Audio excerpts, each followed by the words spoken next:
Hello, welcome to a deep dive with Java Records. Quick word of introduction. My name is Jason Young. I'm the lead organizer of the Philadelphia Java Users Group. I believe that the best way to learn how code works is to work with a lot of code. So we will be looking at a lot of code today. So without any further ado, let's dive in. Consider the humble int. It's easy to declare with one line, easy to pass in and out of a method, easy to understand. Everyone loves a good int. And now let's say you want to model a bit of data, not with one int, but with two ints. All of a sudden, the amount of code you need to write to support that scenario just explodes. You need to write a class, member variables, constructor, accessor methods, and if you don't hate yourself and your coworkers, equals hash code and toString. It's a lot of code for arguably not a lot of benefit. But what if I told you there was a better way? Introduced in Java 14 and finalized in Java 16 is the notion of a Java record. Record is a special class where all that code that we saw in the previous slide is generated for you. So this one line that you see here replaces all that code that you see there. And now the way you can get this is simple. Use this new special word record. You have your record name. This is like a class name. You have your record components. This is what a generated constructor would look like. And open and close braces, because at the end of the day, this is a class and you can put whatever you want into here. So now that we know what a record is, we can all go home, right? We'll slow down. What we're going to do next is look at an actual runnable application, and we're going to see what are all the best places for records to fit in and be useful and practical in your Spring Boot application. And we're going to learn a lot about records along the way. So let's take a look at this application. This is just a basic application. The idea is that it's for user management, so it can create and retrieve users, but that's it. It's just a CRUD app. There are some places where records will fit in really well, and we're going to look at all of these in detail. So let's jump over to our actual application. We have here my application open in IntelliJ, and this is just a traditional Spring Boot application. So you're going to have a traditional structure. There is a controller. There are some service classes. There are some repositories. We use Spring Data JPA. I've defined in advance some records that we're going to use. We have the notion of a user, the notion of a user summary with just a couple pieces of basic data, and the idea of some physical street addresses. And you can have a collection of them associated with the single user. So that's the basic structure of the application. Now, whenever you come into a new application, a good place to start is always with looking at the tests. So let's take a look at some basic unit tests, and this will give us a good way to compare and contrast records with what we already know and love, classes. So first, let's take a look at this user summary record. This looks familiar. We've seen this already. We have a record, record name, record components, open and close brace. So these two pieces of data define this record. And we can instantiate a record just like we would instantiate a class. We just call the constructor, assign it to our variable, and away we go. So in some ways, it works a lot like a regular class that you're already used to. Now, we're going to compare and contrast this with classes. So one thing that you're probably familiar with is the Java Bean convention, where the property that you want to work with has the word get in front of it. We call this a getter. So if you had a property called username, the method to access that would be get username. Records, the generated method is a little bit different. It will be just the property name. So in this case, it's not get username, it's just username. So records do not follow the Java Bean convention. It looks a little funny if you're not used to it at first, but you'll find that it's pretty readable, especially if you use this as a method reference. So another big difference between classes and records is that the default equals implementation of a class uses reference equality. If you have to compare two objects, it will compare their location in memory to see if they are equal or not. In comparison, a record uses data equality. The equals method by default will look at all of the record components, look at all of its data, and compare them each in turn and use that to tell if two records equal or not. So this assertion right here, if these were classes and we haven't overridden the equals method, these objects would evaluate to be different. But for records, these two objects will evaluate to be the same. Equals and hash code and toString are as you would expect. They're generated for you. You don't have to worry about their correctness or their implementation. So anyway, those are some comparisons for similarities and differences between records and classes. What are some other similarities and differences between records and classes? Inheritance. So a record can only ever have exactly one superclass. It's the Java Lang record class. So in this way, it's kind of like an enum. A record cannot participate in the class hierarchy. So if you want to model your data in a way that requires the use of a class hierarchy, records in that case are not a good fit. Records are pure data carriers. Do records work well with generics? In fact, they do. I can define a record right here inside the method. Here I've declared a record that uses a generic type. And you can see here that the generic type is inferred by the argument so that it's type safe. The IDE in this case and the compiler will know that this is the type that I expect it to be.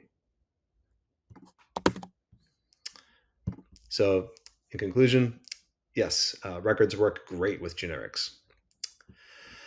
Now, records have another big difference with classes. There's the idea of a compact constructor. Let's look into this record right here. A compact constructor is this block of code right here. You notice it looks like a constructor. It has the record name here, but doesn't have the record arguments. This is a special syntax where this block of code is always called automatically for you by the canonical constructor, the full constructor. And the idea of this, the point of this, is that it's validating the record components that you've passed in. So you can put whatever kind of validation in here you want, and you are guaranteed that this validation will always be called. The big difference between records and classes is that records are immutable by default. Not only are they immutable, they are strongly immutable. You cannot ever change a record after it's been constructed, even using reflection. And that's a pretty strong guarantee that you have about the immutability of a record. And you can even go further and make your record deeply immutable. If you want to do that, you would make it deeply immutable the same way that you would for a regular class. You would guarantee that all of the components that you pass in are themselves immutable. So if you have a constructor that takes something that is itself mutable, you could turn it into something that is immutable. Now we have a deeply immutable object. We are guaranteed that nothing in this record can ever be modified once it's constructed. Finally, records do work well with annotations. If I go back to my user record here, I can see that I'm using validation annotations in here so that I know that my record will always be constructed properly if I'm using the validator. So I can call the validation myself manually if I want to, as we would see here in the unit test. Or if you're using, for example, Hibernate Validator or a validator that's validating controller arguments, you know that your object that comes into your application is always going to be valid. So this is a good way to guarantee that all the data coming in is what you would expect. All right, so let's take a look at our sample application. And the first place we're going to see where Java records can be useful to your boot application is in our configuration. I have here a configuration record. It's annotated with configuration properties. And the code that we see here corresponds to these properties in my application.properties file. So I can put a property directly on the record, corresponds to that field right there. And if I want to use nested properties, I can simply use a nested record. Because this record is validated, I have assurance that this record cannot be loaded and used at runtime unless the fields are valid. So that's a good assurance to have. So let's take a look at how this is used in our application. This record, the configuration record, is injected into my controller, so its values are available to me as I run my application. Now remember, because this is a final class and it's unmodifiable, it's strongly immutable, we know when we're looking through our debugger and when we want to reason about our code, we know that the values could not have been modified. So that makes it a lot more powerful to use in our application. Let's jump over and see how this might affect our unit tests.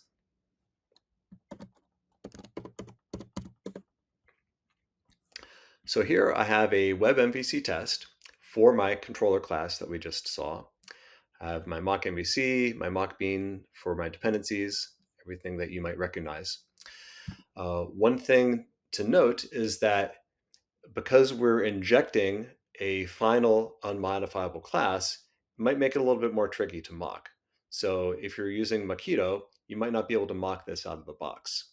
So some ways around that. If you're using Mockito, you can pull in this Mockito inline library that allows you to mock final classes. If you don't want to pull in that library, alternatively, you can have your configuration record implement an interface, inject that interface into your controller, and then the interface can be mocked here. That will also work. Really, the point here isn't to tell you how to mock final classes. The point here is to talk about how this can impact your web MVC tests. In general, if you want to use a record in your tests, I recommend not mocking it. They're here to represent your data, and I recommend that you would create these just as you would create any of your test data. So that's about all there is for using Java records as your configuration. Now that we've seen how Java records can be used with your configuration, let's take a look at another place where Java records can be used in your application. We're going to look at the request response and how records can flow through your application. So let's go back to our user controller class. In this class, we have a create user method, and data can be posted here. And the request body here is going to be represented by a Java record. Here it's validated, so we know that it'll be valid and have not null values in it. So it turns out that a great way to prevent null pointer exceptions is to control nullability at the boundaries of your application. Now, we could always do this with valid request bodies, but here, it being a Java record, we know that it is unmodifiable, and as it moves through our application, we have assurance that nothing could possibly modify it as it moves through our application. No threads, no reflection. If it's not null when it comes in your application, it's not null its entire lifetime in the application. So that's the advantage that you have by using a Java record in this situation. So let's track this through our application. I'm going to pass this into my service layer. Again, this is a very simple application. So my service layer is pretty simple, and it's just going to pass this along to my data layer. Remember, I'm using Spring Data JPA. Now, the first thing everyone always asks is, can my record be a JPA entity? Because I'm interested in immutable entities. Now, the way JPA works is that JPA entities depend on state transitions to operate, but a Java record, being immutable, has no transitionable state. So the fact is, a Java record can never be a JPA entity. But don't despair, there are some really good use cases of Java records in the context of working with JPA. So we're going to see those in a little bit. But for now, this record comes into our application. We're passing it into our service object here. I'm going to map it to a JPA entity, which can be saved into my database. Once saved, if I want a data transfer object to be what comes in and out of my service layer, I can simply map it back to a Java record and then pass this back to the controller. once I'm done. And then that in turn can be returned as my response body from the controller. So in this way, we've seen how a record can come in through HTTP request and response. It comes in as a request, can transfer into a JPA entity, save into your database, and come back and be mapped back to a HTTP response. So that is how it can be used to get data in and out of your application. So we saw how Java records can work with our configuration. We saw how it works with HTTP request response, getting data into our application and into the database. Next, we're going to look about how to get data out of our database and how Java records can work with JPA. So let's come back here to our controller. We're going to look at a user listing controller method here. At this point, a pageable comes into our application, and I'm going to pass this through to my service layer.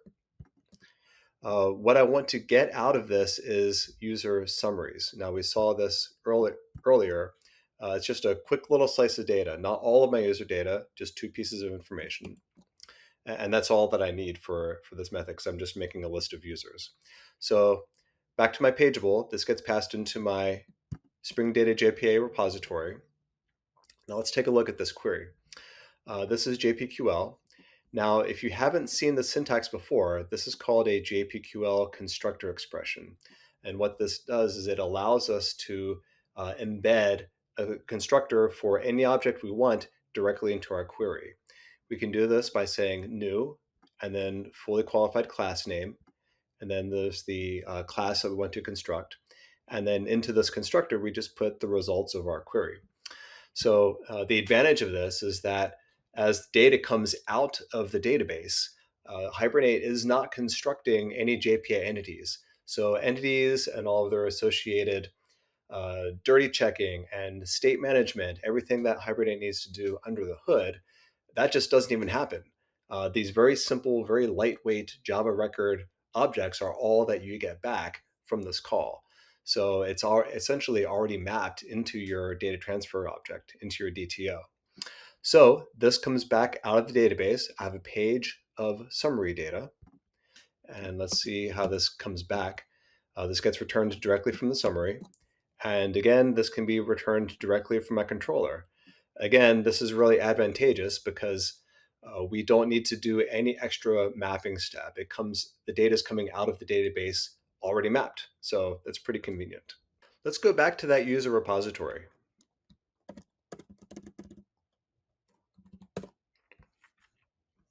So we saw a constructor expression here. Now let's say we want to return a little bit more data, not just the user summary, but maybe the user along with the user's addresses, which is a collection. So pretty quickly, we're going to bump up into a limitation of JPQL constructor expressions. For one thing, you cannot nest constructors. So we can't pass a constructor into another constructor. For another thing, we can't use collections with constructor expressions. So we can't pass a collection into our JPQL constructor expression. So what we're going to do next is look at a way around that using Java records.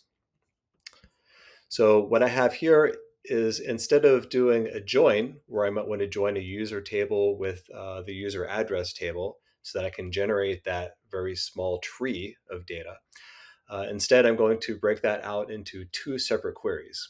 So I'll query for the user, and then I'll query for the user's addresses, and then just put those together myself. So the way I'm doing that is with this record here. So I will use this JPQL constructor expression, and then I will use this one, and then I will put the data together myself down here. And I'm using a Java record to hang on to some data between these calls. The record here is really just a cheap knockoff of a database row. Now, the point here isn't necessarily to say that this is the best way to approach this kind of problem. In fact, if you find yourself writing a lot of code, it could be a clue that maybe you're coming at this from the wrong angle. But the point here is to show you another way of using Java records. I can define a record right where I need it, tailored to the exact data that I want to hang on to, and then just pass that around as I need it. But remember, the point here isn't just to let us write classes, but faster. The point is to let us do things that were hard to do before, or that we might not have done before. So if it's really easy to declare a data carrier to carry data around, then I'm more likely to do that. I'm more likely to approach my problems in maybe a slightly different way. So let's take a look at another place where records can be used when you're interacting with the database.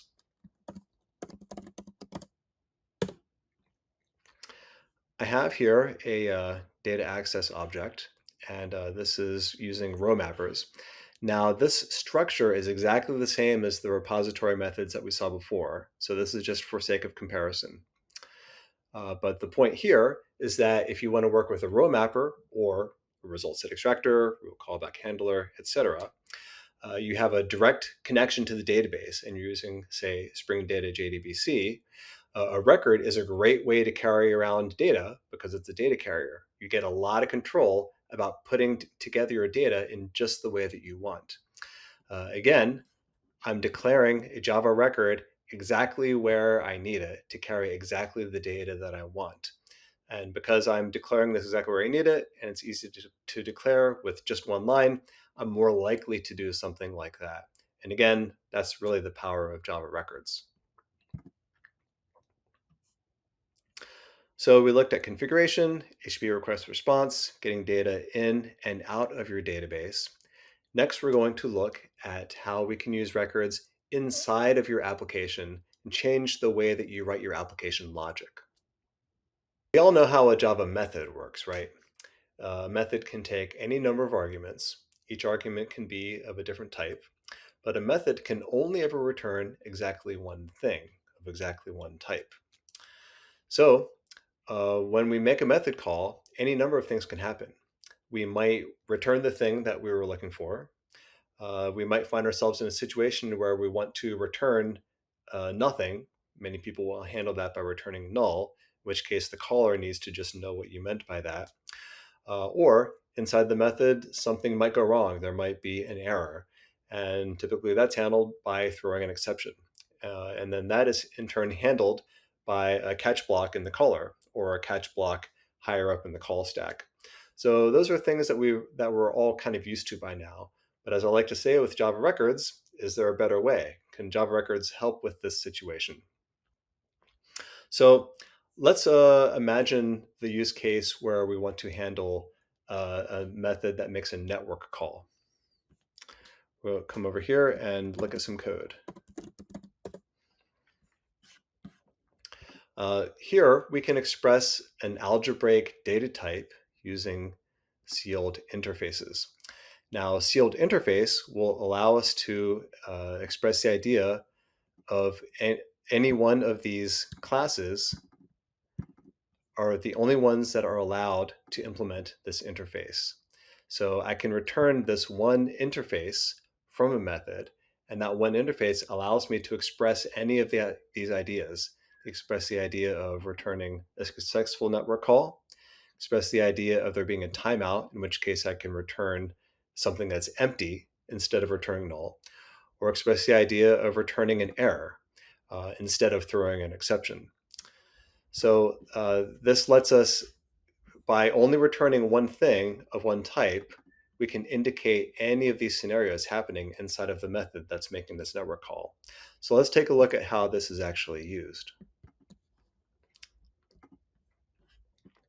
So here is my method that's going to make the actual network call. In this case, I'm going to give it an address, and it's going to be, I'd say, an address validation service. That just tells me if the address is valid or not.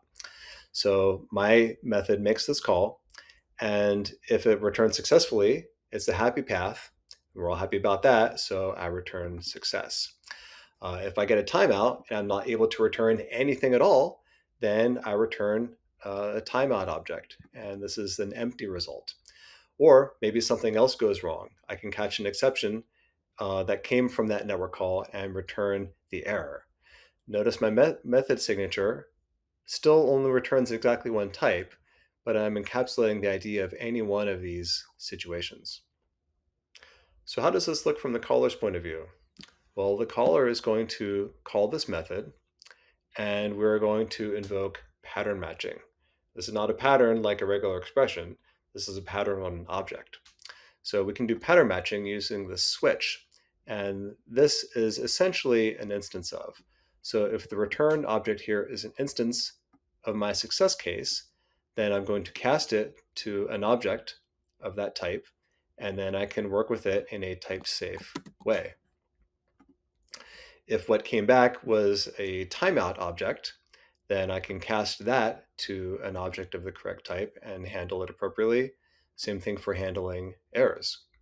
But the important point here is to note that using algebraic data types, I can express the idea of multiple situations being returned through a single type, allowing me, again, to handle this in a predictable and consistent way. We're going to look at one more use case of using Java records inside of our application code. I have here a list of data, and I want to map, filter, and collect. It's a standard set of operations that we would use with a stream. Now, the way map works is it takes each element and turns that one element into exactly one other element. But now sometimes people might find the need to not just map one thing to one other thing, but to also pass along the original value as well. Now, to get around this limitation, sometimes people will pass both values into an implementation of map.entry, or they might try to stuff two values into a two-element array. But those are hard to read and hard to reason about. With the Java record, we can define exactly what we want to have happen, along with type safety and proper names, so it's easy to read and easy to reason about. So as I come into my stream and I want to map one thing to a computed value, but also maintain the original value, it looks like this. Here's the original value, mapped to the original value, and its computed value. And we can even throw in some metadata for good measure. Now, from the stream's point of view, I'm still only passing one thing through the stream. From the developer's point of view, I'm passing multiple things through the stream. So this can be an effective way to augment the way that you map data through your streams. All right, so we looked at a lot of use cases for Java records inside of a Spring Boot application. But let's not forget that Java records have a wide range of uses, and we've really only just scratched the surface. In Java 19, we have deconstruction with Java records. If you're using serialization, Java records use a completely new and safer serialization mechanism. Because records are immutable, they make great map keys. You can use records for other things that you might want to do with streams. And because they're pure data carriers, they're great for any kind of data modeling that you might need. So now that everyone's excited about using Java records, how can you get these into your application? Well, fortunately, because a record is a kind of class, it lends itself to being upgraded incrementally. You're not going to get a lot of conflicts on member variable names or method names. Really, the big thing to watch out for is the default equals implementation. So if you're relying on the default equals of a class, that is going to be different from the default equals of a record. So it's something to watch out for as you start your migration. So I'm not here to say that classes are old and everyone should upgrade everything to records. Far from it. If you need to use a JPA entity, if you need to model your data in a class hierarchy, if you need to have mutable objects with maybe a Java mean convention using getters and setters, if you need any of those scenarios, classes are still absolutely useful and necessary. But what I am here to tell you is that classes don't just let you do things faster, they let you do things in hopefully new ways that you might not have done before. So in conclusion, I think records are pretty cool. And I had a lot of fun talking about records with you today, and I hope you had a lot of fun too. Thank you.